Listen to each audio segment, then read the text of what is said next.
누가복음 20장 27절부터 40절까지 말씀 우리 한 목소리로 합독하도록 하겠습니다. 부활이 없다고 주장하는 사두개인 중 어떤 이들이 와서 물어 이르되 선생님이여 모세가 우리에게 써주기를 만일 어떤 사람의 형이 아내를 두고 자식이 없이 죽으면 그 동생이 그 아내를 취하여 형을 위하여 상속자를 세울지니라 하였나이다. 그런데 칠형제가 있었는데 마지가 아내를 취하였다가 자식이 없이 죽고 그 둘째와 셋째가 그를 취하고 일곱이 다 그와 같이 자식이 없이 죽고 그 후에 여자도 죽었나이다. 일곱이 다 그를 아내로 취하였으니 부활 때에 그 중에 누구의 아내가 되리이까? 예수께서 이르시되 이 세상의 자녀들은 장가도 가고 시집도 가되 저 세상과 및 죽은 자들 가운데서 부활함을 얻기에 합당히 여김을 받은 자들은 장가가고 시집가는 일이 없으며 그들은 다시 죽을 수도 없나니 이는 천사와 동등이요 부활의 자녀로서 하나님의 자녀임이라.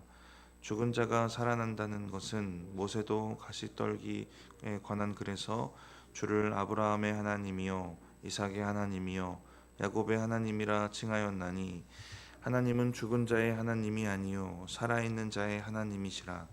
하나님에게는 모든 사람이 살아있느니라 하시니 서기관 중 어떤 이들이 말하되 선생님 잘 말씀하셨나이다 하니 그들은 아무것도 감히 더 물을 수 없음이더라. 아멘. 누가복음 20장에는 논쟁에 대한 여러 이야기들이 등장합니다. 예수님을 넘어지게 하려는 자들과 예수님의 그 논쟁이 기록되어 있는데요. 여러 부류들이 등장을 합니다. 맨 앞부분에 나오는 예수님 권위에 대한 논쟁할 때는 대제사장과 서기관, 장로들 이 논쟁을 걸어왔다라고 이제 명확하게 기록이 되어 있고요. 또 20절부터는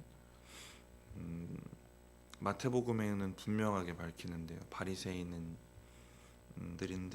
특별히 그 바리새인들의 제자들과 헤롯 당원들입니다. 이들이 가이사에게 바치는 세금 문제, 이 세금 문제를 가지고 논쟁을 걸어오게 됩니다. 또 오늘 본문에는 사두개인들이죠. 사두개인들이 부활 문제로 논쟁을 걸어옵니다. 이들은 직책이 달랐고 종교적인 성향, 자신들이 생각하는 종교에 대한 마음들이 달랐고 또 정치 성향도 다릅니다. 이들이 마치 한 마음이 된 것처럼 예수님과 논쟁을 하게 되는데요. 어제 본문 세금에 대한 논쟁할 때 예수님 찾아갔던 두 부류가 있습니다. 이제 말씀드렸던 것처럼 마태복음 본문에는 분명하게 두 부류를 얘기를 하는데 자기 제자들을 보냈다. 마태복음 22장 16절에 그렇게 나오는데 바리새인들의 제자들이고요.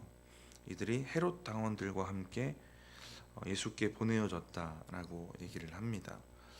이 두 부류는 일단 결정적으로 정치 성향이 달라요. 먼저 헤롯 당원들은 친로마 성향 사람들입니다. 로마의 편에 서서 로마의 정책을 지지하고 로마의 일을 돕는 사람들인데요. 그래서 군사적인 일도 맡아서 하고 또 특히 이들이 주로 했던 일이 우리가 잘 알고 있는 세리입니다. 세금 징수. 그래서 이들은 같은 민족들에게 로마를 위해 세금을 걷어다 주기 때문에 이제 매국노처럼 여겨지던 사람이에요. 로마에 충성하면서 자신들의 세력은 점점 넓혀가고 유지했던 사람들입니다. 근데 바리새인들, 또 바리새인들의 제자들은 헤롯 당원들과 반대로 반로마적인 정치 성향을 가지고 있습니다. 이제 그럴 수밖에 없는 게 이들은 신앙을 기반으로 한 민족주의 성향을 가진 종파입니다. 그래서 반로마 성향을 가졌고 반대로 자기 종족 유대인들에게는 전폭적인 지지를 받습니다. 반로마적인 성향과 신앙의 문제가 있었기 때문에 이제 이들은 납세를 반대합니다. 이 납세하는 거는 가이사의 권세, 그때 그 로마의 권세를 잡은 가이사를 하나님과 동급으로 생각하는 것이다라고 여기는 거죠. 그러니까 이게 정치적인 문제뿐만 아니라 하나님에 대한 신앙을 훼손하는 행위라고 여깁니다. 근데 또 현실의 문제 앞으로 나아오면 세금은 또 어쩔 수 없이 내야 되는 상황이 이들에게 있었어요. 그러니까 서로 정치적인 성향이 다른 이 두 세력이 또 납세에 대한 그 질문에 대해서도 전혀 다른 생각을 가진 두 부류가 예수님을 함께 찾아가서 논쟁을 걸었던 겁니다. 예수님이라는 공공의 적이 있었기 때문에 그런데요. 이 두 부류가 같이 갔기 때문에 이 두 부류의 머릿속에는 이런 생각이 있었을 거예요. 예수님께 질문했을 때 예수님은 분명히 넘어질 수밖에 없다, 이 생각을 했을 겁니다. 왜냐하면 예수님께는 두 가지 답만 있을 것이라고 예상을 했을 겁니다. 납세에 대해서 반대하거나 가이사에게 세금을 내는 납세에 대해서 반대하거나 찬성하시거나 이 두 가지 답을 예상했을 거예요. 그래서 만약 예수님이 찬성하면 바리새인들이 예수님을 비난하고 이제 모함할 수 있는 근거가 되는 것이고, 예수님이 찬성하는 것은 그들의 논리로 가이사를 이제 인정하는 것이기 때문에 이런 종교적인 문제를 가지고 불신앙이다, 이제 그렇게 말할 수 있는 것이고, 반대로 예수님이 납세를 반대하는 답을 하시면 같이 따라갔던 헤롯 당원들이 예수님을 비난하고 모함할 수 있게 되는 겁니다. 그러니까 이 두 가지 상황 속에서 어떻게든 예수님 넘어지겠구나, 이 생각을 하고 이 섞일 수 없었던 두 부류가 함께 예수님을 찾아갔는데, 예수님의 어제 본문의 대답이 명쾌했죠. 가이사의 것은 가이사에게, 하나님의 것은 하나님에게 내라. 둘 다 해라 라는 얘기 하십니다. 오늘 본문에도 사두개파 사람이 등장하는데요. 오늘 바리새파 사람들과 같이 간 건 아니지만 이 두 종파도 전혀 다른 종교적인 성향을 가진 종파입니다. 그러니까 마음이 합쳐지기 힘든 사람들인데요. 예수님이 공공의 적이 된 거죠. 바리새파는 아시는 것처럼 구약의 율법을 지키는 것에 집중합니다. 근데 여기에 덧붙이는 게 있는데요. 인간의 생각으로 이 율법을 해석해서 만든 규례들입니다. 장로의 유전 같은 것들인데요. 이런 것들까지 철저하게 지키려고 노력을 해요. 그래서 구약 성경에 나오는 성경 자체에 대한 율법뿐만 아니라 그들이 해석해서 만들어 놓은 인간적인 규례들까지 철저하게 지키려고 노력을 하게 됩니다. 근데 사두개파 사람들은 일단 구약 전체 말고 모세 오경만 인정을 해요. 그래서 오늘 본문에 드러나는 특징도 있습니다. 모세 오경만 인정을 합니다. 그래서 이들의 신학에는 뭔가 제외되는 것들이 생기는데요. 일단 메시아 사상을 인정하지 않고요. 그리고 영적인 것들, 특히 영적인 존재 천사를 인정하지 않습니다. 그리고 영적인 세계, 사후세계도 인정하지 않아요. 그러다 보니까 오늘 본문에 다뤄지는, 오늘 처음 시작할 때 뭐라고 하는지 보시냐면 부활을 인정하지 않는 거죠. 그러니까 이들의 신학에는 제외되는 것들이 많아져요. 이들은 내세에 대한 신앙이 없습니다. 거기에 대해 관심이 없고 믿음이 없어요.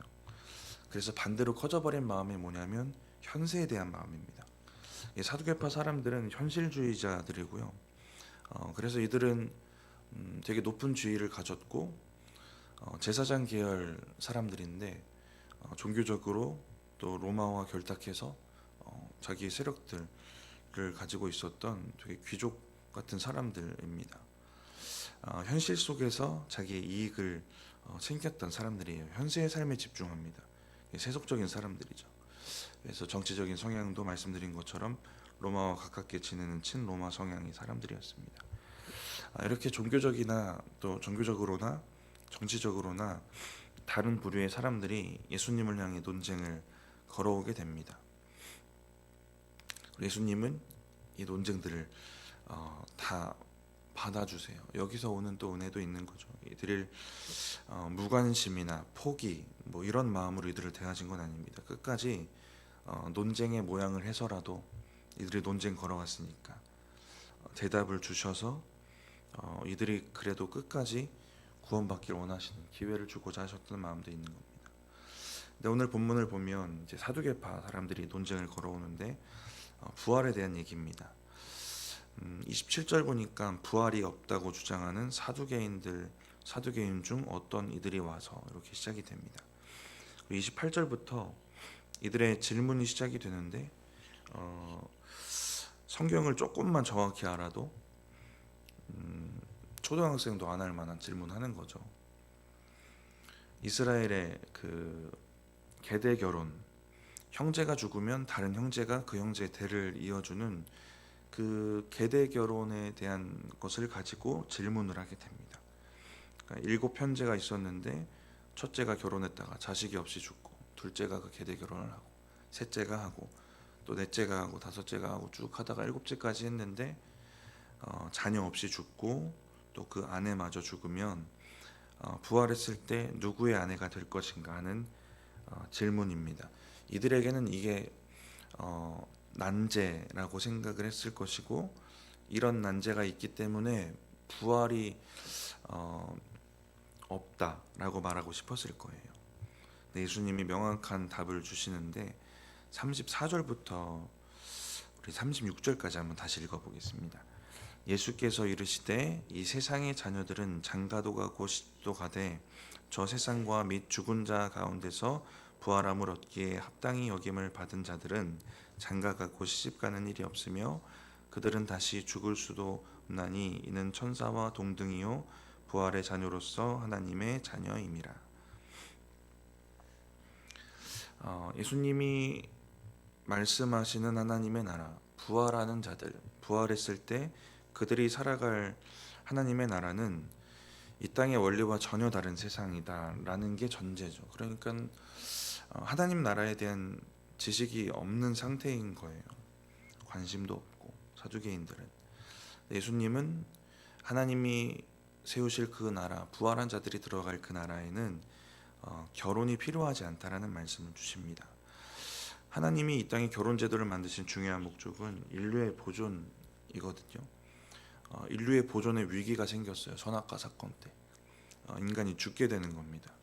영원히 못 살아요. 그래서 하나님의 뜻과 하나님의 법 아래에서 이제 거룩하고 아름다운 제도로 결혼을 만들어서 인류가 보존되도록 하시는데, 이제 천국은 인류의 보존이 필요 없는 곳입니다. 죽음이 없고 영원히 사니까. 그래서 시집 장가갈 일이 없어요. 그래서 그런 제도조차가 없는 곳이에요. 그래서 이 말씀의 원리대로라면 이제 우리가 천국 가면 우리가 이 땅에서 결혼 제도라는 이 땅에 만들어 놓으신 제도 아래서 생겼던 관계들은 사라집니다. 제가 제 아들 유리를 천국 가서 만나거나 아내를 다시 만나서 가정을 이루는 건 아닌 거죠. 그리고 그런 관계가 형성되는 것도 아닙니다. 근데 누군지는 알 수 있겠죠. 세상에서 아들이었던 유리, 아내였던 제 아내, 뭐 이렇게 알겠죠. 그런데 천국이기 때문에 그렇다고 벽이 생기는 관계가 아니라 아름답고 또 기쁜 재회가 될 것입니다. 그런 모양들, 그런 원리들을 이제 설명을 하시는 것인데, 또 36절을 보시면 부활의 자녀로서 하나님의 자녀임이라라는 얘기를 하십니다. 부활을 믿는 자들이 부활해서 영원한 생명을 얻으면 그 사람들이 바로 그렇게 되는 사람들이 하나님의 자녀다라는 얘기를 합니다. 이 얘기가 듣는 사두개인들은 불편했을 거예요. 그들은 부활을 안 믿으니까. 부활을 안 믿고 부활에 들어가지 못하는 너희들은 하나님의 자녀가 아니다, 이런 얘기로 들리는 거겠죠. 그리고 이어지는 37절부터는 한 가지 근거를 더 제시해 주시는데요. 사두개인들이 좋아했고 유일하게 인정했던 모세 오경의 내용을 가지고 말씀을 하십니다. 28절 올라가서 잠깐 보시면 이들이 계대 결혼 이야기를 근거로 얘기를 합니다. 모세가 이런 얘기를 했다. 이들이 말하는 얘기의 근거도 모세오경 중에 그 신명기 25장에 나오는 결혼에 대한 이야기들을 근거로 얘기를 했는데요. 근데 예수님은 또 그 이야기를 반박하는 얘기로 이들이 좋아하는 모세오경으로 반박하는 답을 주십니다. 37절 같이 한번 읽어보겠습니다. 죽은 자가 살아난다는 것은 모세도 가시나무 떨기에 관한 글에서 주를 아브라함의 하나님이요 이삭의 하나님이요 야곱의 하나님이라 칭하였나니. 모세가 가시나무 떨기 앞에서 하나님 만났을 때 이렇게 얘기했던 거, 모세가 주를 아브라함의 하나님이요 이삭의 하나님이요 야곱의 하나님이라고 말했던 거, 또 출애굽기 이 장면을 보면 하나님도 스스로 그렇게 말씀을 하시거든요. 이걸 보면 부활이 있다라는 근거가 된다라는 얘기를 하는 건데요. 모세가 이 얘기를 했을 때 이미 아브라함과 이삭, 야곱은 죽었을 때입니다. 근데 주님을 누구의 하나님, 누구의 하나님이라고 부르는 건 그들이 죽지 않고 살아있다라는 것을 전제하는 것이다라는 논리로 얘기를 하는 거예요. 근데 이 논리로 얘기하는 것이다라는 게 확실해지는 게 이제 38절입니다. 그렇게 말할 수 있는 근거로 이제 38절을 얘기를 해요. 우리 38절 같이 한번 읽어보겠습니다. 하나님은 죽은 자의 하나님이 아니요 살아있는 자의 하나님이시라. 하나님에게는 모든 사람이 살았느니라 하시니. 하나님은 산자의 하나님이시다 라는 하나의 그 원리를 얘기를 하면서 아브라함도 죽었고 이삭도 죽었고 야곱도 죽은 이 시점에 아브라함, 이삭, 야곱의 하나님이라고 하나님도 스스로 얘기하셨던 걸 보면 하나님은 그들이 살아있다고 여기는 것이다 라는 그런 논리입니다. 38절에 하나님에게는 모든 사람이 살아있느니라 라고 얘기를 하는데요, 사람들이 보기에는 그 민족의 조상들 아브라함, 이삭, 야곱이 다 죽은 자들이지만 하나님이 보시기에 이들은 다 산 자라는 겁니다. 이들이 부활하기 때문에 부활해서 영원히 하나님과 함께 살고 있는 살아있는 자다라고 얘기를 하는 거예요. 이렇게 그들이 좋아하는 모세오경으로 얘기를 해서도 그들이 반박할 수 없는 부활의 근거가 주어지게 되는 겁니다. 예수님에게 논쟁을 걸어오는 자들의 그 논쟁들을 보면 그들이 얘기하는 것이 말씀이거든요. 말씀을 가지고 논쟁을 걸어와요. 근데 말씀으로 패배하게 됩니다. 여기서 알 수 있는 한 가지는 뭐냐면요, 말씀을 교묘하게 사용해서 논쟁을 걸거든요. 근데 이 방법은 오래전부터 사단이 사용했던 방법입니다. 선악과 사건 때도 사단이 말씀을 왜곡해서 하와를 속여요. 예수님이 광야 시험 받으실 때도 사단이 말씀을 이용합니다. 근데 또 이러한 시험에서 이길 수 있는 방법은 말씀이었어요. 하와도 그 하나님 말씀하셨던 그 말씀을 의심하지 않고 명확하게 기억했으면 안 넘어졌습니다. 예수님도 광야 시험 때 말씀으로 사단을 대적하셨고, 오늘 사두개인과의 논쟁도 그들이 좋아하는 모세오경으로 반박하셨고, 바리새인들과의 논쟁도 그렇게 하시고 하셨습니다. 여기서 알 수 있는 것은요, 저와 여러분의 믿음에 말씀이 왜곡이 되면 신앙이 무너지고 또 주님과 멀어지는 도구로 말씀이 사용될 수도 있다라는 것이고, 반대로 이 말씀은 사단을 대적하고 승리하는 도구가 될 수 있고 주님과 더욱 가까워지는 도구도 될 수 있는 겁니다. 말씀을 논쟁의 도구로 사용했던 사람들, 시험의 도구, 넘어지게 하는 도구로 사용했던 사단이 있었고, 사단을 대적하고 승리하고 또 주님과 더욱 가까워지는 도구로 사용되기도 했다는 이 두 가지 양면성이 있다는 것이고, 그렇기 때문에 우리가 말씀 앞에 어떤 모습으로 또 어떤 마음으로 나아갈 것인지를 좀 돌아볼 수 있을 것 같습니다. 논쟁을 걸어온 자들을 좀 생각해 보면 예수님을 넘어지게 하려고 교묘하게 하는 것이 있는데 어떠한 척을 하는 겁니다. 세금 논쟁할 때는 그 20장 20절에 스스로 의인인 채 하며라고 했거든요. 오늘 사두개인들은 어떤 척을 하냐면 부활에 관심 있는 척합니다. 이들이 질문한 걸 보면 부활한 후에 누구의 아내가 될 것인가였습니다. 근데 예수님의 결론적인 대답은 부활이 사실이다, 부활이 있다 이거거든요. 그러니까 이들이 37절부터의 뉘앙스는 너희들이 진짜 묻고 싶은 건, 논쟁하고 싶은 건 부활 문제가 아니냐 하시면서 답을 주고 계세요. 이 뉘앙스가 현대어 성경 번역에는 정확하게 드러나는데요. 너희가 묻고 싶은 것은 바로 부활이 가능하냐 아니냐 하는 일일 것이다 라고 37절을 번역을 해요. 그리고 이들이 처음 질문을 할 때 예수님을 선생님이라고 부릅니다. 바리새인의 제자들이 세금 논쟁하러 왔을 때도 선생님이라고 불러요. 예수님을 팔려고 했던 유다도 예수님 만나러 갈 때 선생님 하면서 입맞춤합니다. 그러니까 어떠한 척을 하고 있는 거죠. 논쟁을 걸어오는 자들이. 세금 논쟁할 때는 내가 의인인 척하고 예수님께 가고, 이 부활 논쟁할 때는 부활을 부정하지 않고 부활에 관심 있는 척을 하면서 예수님께 갑니다. 근데 그들이 척하는 것과 진짜 마음에 있는 것이 달라요. 그들이 스스로 입으로 말하고 척하는 예수님에 대한 태도와 진짜 그 마음에 예수님을 향한 태도가 다릅니다. 저와 여러분도 우리의 입술로 고백되는 예수님에 대한 태도와 진짜 예수님을 향한 그 태도와 마음들을 좀 돌아볼 수 있을 것 같습니다. 말씀을 마치면서 결론적으로는 이 두 가지를 우리의 기도의 제목 삼으면 좋을 것 같습니다. 말씀드렸던 것처럼 말씀 자체는 문제가 없지만 말씀이 사단의 도구가 되기도 하고요.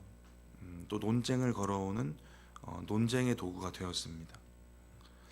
말씀 자체는 문제가 없지만 그 말씀에 대한 해석과 태도가 문제가 돼요. 그래서 말씀이 바리새인들이나 사두개인들에게는 논쟁의 도구로 사용되는 부정적인 역할을 합니다. 그런데 또 반대로 말씀이 사단을 대적하고 또 승리하고 하나님과 더욱 가까워지는 귀한 도구가 되기도 합니다. 그러니까 말씀 앞에 또 우리가 어떤 마음으로 나아가서 그 말씀을 어떤 도구로 사용할 것인가를 우리가 돌아볼 수 있을 것 같고요. 그리고 논쟁을 걸어왔던 사람들의 마음속에 거짓된 중심이 있었어요. 그래서 척하면서 하나님 주님께 나아가게 되는데요. 하나님을 향한 우리의 진짜 중심, 우리의 입술로 말하는 것을 넘어서 우리의 진짜 마음과 태도를 돌아볼 수 있을 것 같습니다. 말씀을 우리가 어떠한 도구로 사용하고 있고 또 주님 앞에 우리가 어떻게 진실한 마음으로 나아가고 있는지 이 두 가지를 우리가 잘 돌아보며 기도하셔서 하나님 말씀하시는 하나님이 이제 마지막 십자가 사건 가까워 오시는데요. 그 가운데 말씀하고 계시는 그 하나님의 나라에 합당한 하나님의 백성으로 살아가시는 저와 여러분들 되시기 바랍니다. 잠깐 기도하겠습니다. 하나님 감사합니다. 오늘 누가복음 말씀을 통하여서 우리가 말씀 앞에 또 이 말씀을 통하여 어떠한 모습으로 또 살고 있는지 돌아보게 하시고 또 주님 앞에 또 주님을 향한 우리의 마음과 중심 그 태도를 우리가 진실하게 돌아볼 수 있게 하시니 감사합니다. 하나님 우리에게 좋은 믿음 주시고 또 하나님 나라의 백성에 합당한 그러한 믿음 주셔서 하나님 이 땅에서도 주님의 통치 가운데 또 하나님 나라 백성으로 살게 하시고 또 주님이 주실 하나님의 나라를 소망하며 또 살아가는 우리의 믿음 되어질 수 있도록 주님 인도하여 주시옵소서. 하나님 이 시간 기도의 제목을 가지고 나온 기도자들 있습니다. 하나님 그 중심과 마음 가운데 함께 하시고 또 응답하여 주시옵소서. 감사합니다. 예수님의 이름으로 기도드립니다. 아멘.